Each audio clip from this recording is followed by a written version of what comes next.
Meu livro foi dividido em 3 grandes áreas: gastar bem, investir melhor e ganhar mais. Agora, damos início ao primeiro pilar, o gastar bem. Fique rico, mas não agora. Pera aí que já vou te explicar o que isso significa. Quando alguém sedentário decide se matricular em uma academia, geralmente está muito animado para mudar sua rotina de exercícios de maneira radical, com a meta de entrar em forma o mais rápido possível. Antes mesmo de pisar na esteira, vai à loja de esportes e compra um tênis novo. Pesquisa na internet sobre aquele cara famoso que perdeu vários quilos, passa no mercado e enche a despensa de comida leve e saudável. Ao marcar o primeiro treino, ele escuta a pergunta do professor: quantos dias por semana você pretende vir à academia? Assim prepara um programa focado em suas necessidades. Todos os dias, claro. E pode indicar um treino bem pesado, por favor. Ah, tá. Responde com um sorrisinho irônico o professor, que conhece bem esse tipo de aluno. Ele não dá a mínima para o que o aluno pediu, entrega uma planilha com apenas 3 dias de exercícios leves por semana. Mas o aluno está empolgado. No primeiro dia, tira a selfie no espelho da academia e posta nas redes sociais. No segundo, acaba participando de umas 3 aulas de treino aeróbico e no terceiro dia, acha muito baixo o peso especificado pelo professor. Coloca o dobro de carga e, apesar de sentir os músculos tremendo, termina satisfeito as séries do dia de treino. Ao final da primeira semana matriculado, mal pode mexer as pernas. Quando chega o domingo, o atleta ansioso tem que passar o dia inteiro na cama de tanta dor. Na segunda-feira, não consegue ir para a academia, afinal houve um imprevisto no trabalho.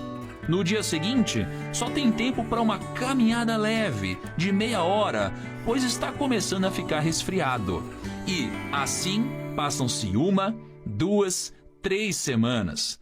As visitas à academia, que foram diárias na primeira semana, logo se espaçam.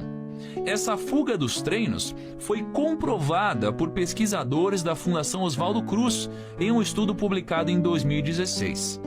Em 3 meses, 63% dos alunos matriculados em academias acabam abandonando os treinos.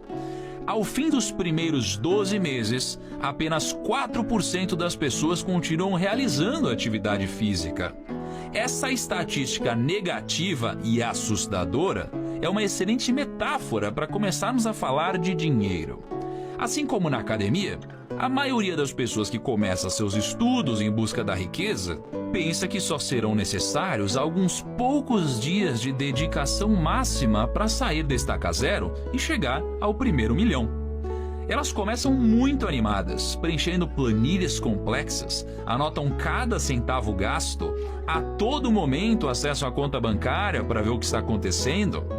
Mas, assim como no nosso exemplo inicial, aquela garra aos poucos vai se dissipando. É um gasto inesperado que entra, uma conta que parece impossível de ser cortada, muito estudo que precisa ser colocado em dia. O desânimo logo bate na porta de entrada e a vontade de continuar desaparece. Tentamos acelerar, passando do 0 ao 100 antes mesmo de avançar pelo 1, 2, 3 e assim por diante. Sem passar por todos os degraus necessários, é impossível chegar ao fim da jornada. E nossa força de vontade acaba ficando pelo caminho. O próprio perfil do poupador brasileiro demonstra que o exercício de pensar em longo prazo não é algo arraigado em nossa cultura. De acordo com pesquisa realizada pelo Banco Mundial em 2014, compilada por José Roberto Rodrigues Afonso, pesquisador da Fundação Getúlio Vargas, apenas 3,6% dos brasileiros acima de 15 anos economizam pensando na velhice. Nossa falta de traquejo para acumulação de capital nos coloca atrás de países como a Argentina, Índia, Chile, Colômbia e Rússia. Mais longe ainda, estamos de nações desenvolvidas, como os Estados Unidos, em que 45,1% 1% poupam pensando na aposentadoria, e a Alemanha, onde 55,1% da população age dessa forma. O mais interessante é que o relatório de Afonso ainda aponta que o problema não faz distinção social, sendo que, dentre os 60% mais ricos da população brasileira, apenas 4,7% têm o hábito de poupar. Se considerarmos os 40% mais pobres, a aptidão para guardar dinheiro cai a menos da metade, para 2,1%. Na média, entre 31 países considerados de baixa renda, continuamos na lanterna, uma vez que, mesmo essas nações menos favorecidas, 8,3% da população, de acordo com o Banco Mundial, faz algum tipo de poupança. Lidar com dinheiro exige disciplina, comprometimento e estudo, mas, acima de tudo, uma grande mudança de mentalidade, o tal do mindset. E por mais que pareça fácil e que você tenha nas mãos as ferramentas certas, fica difícil um projeto de longo prazo dar certo se você gasta todas as fichas logo no começo e não aprende, pouco a pouco, a mudar hábitos e a forma como se comporta com o dinheiro. Não podemos esperar que alguém que mal se levanta do sofá se torne um maratonista em 2 semanas. Da mesma forma, você não pode ter a pretensão de se tornar um as das finanças quando há poucos dias mal acompanhava sua movimentação bancária. É também preciso considerar que você está inserido em uma cultura em que poupar não faz parte do dia a dia, nem é ensinado de forma programada nas escolas ou em casa. Algumas táticas, no entanto, poderão melhorar sua assertividade em busca de caminhos melhores para sua renda e vão ajudá-lo nessa busca por autoconhecimento para alcançar resultados financeiros mais perenes. Apesar de o Primo Rico não pregar que existam receitas milagrosas e passo a passo que se apliquem a todos os tipos de pessoas e suas particularidades, a organização de algumas ideias favorece muito a iniciação do não poupador na cultura do investimento. O exercício de autoanálise pode ser feito a partir de uma série de ferramentas que apresentarei, pois o entendimento das próprias limitações facilita a mudança concreta de atitude. Vale ainda lembrar que trilhar esse caminho rumo à independência financeira não se trata apenas de ganância ou amor excessivo ao dinheiro, como muitos gostam de pregar. Ao contrário, pode ser essencial para encontrar equilíbrio emocional nos mais diversos aspectos da vida. Estar de bem com o dinheiro nos permite usufruir bens e coisas que vão além do essencial para sobreviver, tornam nossa rotina muito mais prazerosa e abrem caminhos para que exploremos mais lugares, hobbies e experiências. É poder ter um conforto extra em casa, alimentar-se bem todos os dias, ter a possibilidade de planejar uma viagem diferente em família. Em um grau avançado, permite que a pessoa não dependa de emprego algum para o próprio sustento. Por conta de tudo isso, é errado entender que buscar a liberdade financeira se trata apenas de acúmulo de capital. Essa liberdade é uma meta que deveria ser traçada em paralelo à da felicidade e faz parte da realização plena de toda pessoa.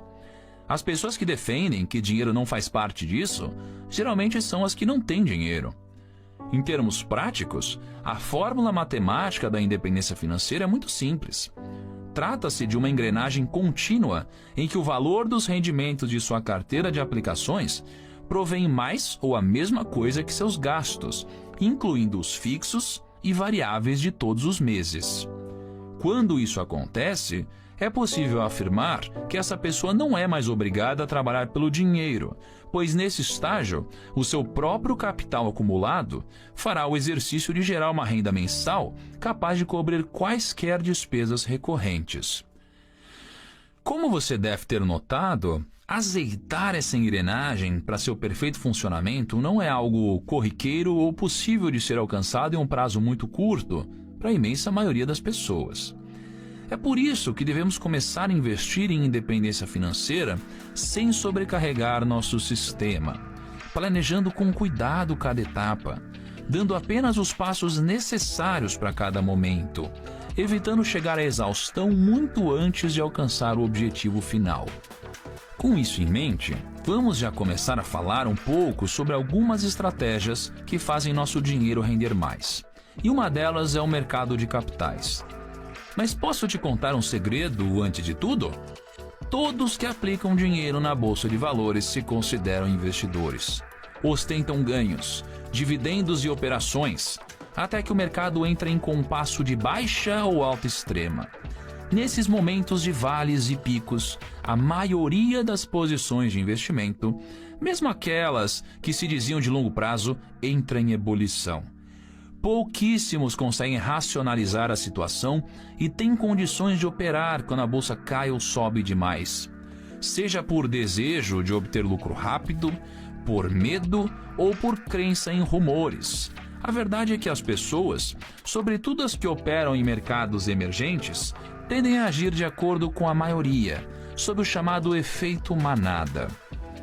Por causa desse comportamento, com certa frequência, os preços das ações são insensatos. Quem afirmou isso foi o mega investidor Warren Buffett, em um artigo publicado na primeira edição em português de um dos principais guias de investimentos do mundo, O Investidor Inteligente, do pioneiro investidor norte-americano Benjamin Graham.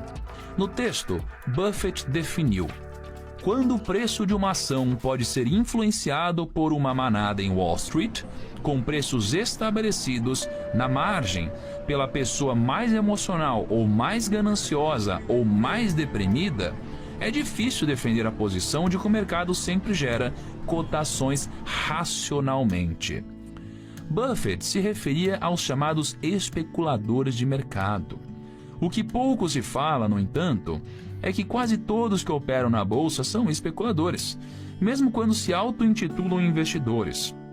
Como Graham explica em seu livro, uma operação de investimento é aquela que, após análise profunda, promete segurança do capital investido e um retorno adequado. As operações que não atendem a essas condições são especulativas. Estudos sobre esses movimentos inesperados no mercado de ações ganham cada vez mais espaço na literatura de finanças comportamentais. Essas teorias concordam com a suposição de que preços de ativos podem se movimentar de forma aleatória, sem que, em algumas ocasiões, estejam de fato embasados nos aspectos financeiros da empresa negociada. O comportamento de manada ocorre quando um grupo de investidores negocia o mesmo ativo na mesma direção do mercado em um certo período, ignorando suas próprias informações e crenças a respeito dos preços dos ativos.